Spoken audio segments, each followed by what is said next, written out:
ಇದ್ರೊಳಗಡೆ ಇನ್ನೊಂದು ಇದು ಶೆಡ್ ಟೆಂಪ್ರವರಿ ಮನೆ ಆಯ್ತಾ. ಇದ್ರೊಳಗಡೆ ಒಂದು ಬಾತ್ರೂಮ್ ಇದೆ, ಒಂದು ಬಾತ್ರೂಮು ಮತ್ತೆ ಒಂದು ಟಿವಿ ನೋಡೋ ಜಾಗ ಮತ್ತೊಂದು ಬೆಡ್ರೂಮ್ ಇದೆ. ಆಮೇಲೆ ಇದು ನಮ್ಮ ಬ್ರಿಡ್ಜ್ ಮೇಲ್ಗಡೆ ಹೋಗೋಕ್ಕೆ.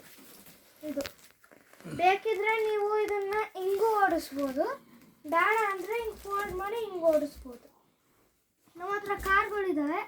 ಇದೊಂದು ರಾಲ್ಸ್ ರಾಯ್ಸ್ ಹಳೆ ಕಾಲದ್ದು, ಮತ್ತು ಇದೊಂದು stunt car, 3D stunt car, ಮತ್ತು ಇದು ನಮ್ಮ ಟ್ಯಾಂಕ್, ಮತ್ತು ನಮ್ಮ ಹಿಂದೆ ಇದೆ ಲ್ಯಾಂಬೋರ್ಗಿನಿ. ಇದು ಲ್ಯಾಂಬೋರ್ಗಿನಿ. ಅದಾದಮೇಲೆ ಈ ಟ್ರಕ್ಕಲ್ಲಿದೆ ಒಂದು ಮಾನ್ಸ್ಟರ್ ಟ್ರೈನ್, ಒಂದು ಥಾರ್, ಒಂದು ಪೋರ್ಷೆ ಮತ್ತು ಒಂದು ಮಸ್ಟ್ಯಾಂಗ್, ಮತ್ತು ಇದು ನಮ್ಮ ಡಂಪರ್. ಇದರೊಳಗಡೆ ಒಂದು ಎಕ್ಸ್ಕವೇಟರ್ ಮತ್ತು ಒಂದು ಟೋ ಟ್ರಕ್ ಇದೆ. ಮುಗಿತು. ನೈಟ್ ಆದರೆ ಇಲ್ಲಿ ಲೈಟ್ ಹಾಕಿದ್ದೀವಿ, ಒಳಗಡೆನೂ ಲೈಟ್ ಇದೆ, ನೀವು ನೋಡ್ಬೋದು. ಆಮೇಲೆ ನಮ್ಮ ಬಸ್ ಇದೆ, ಇದೊಂದು ಡೂಪ್ಲೆಕ್ಸ್ ಅಂದ್ಕೊಳ್ಳಿ.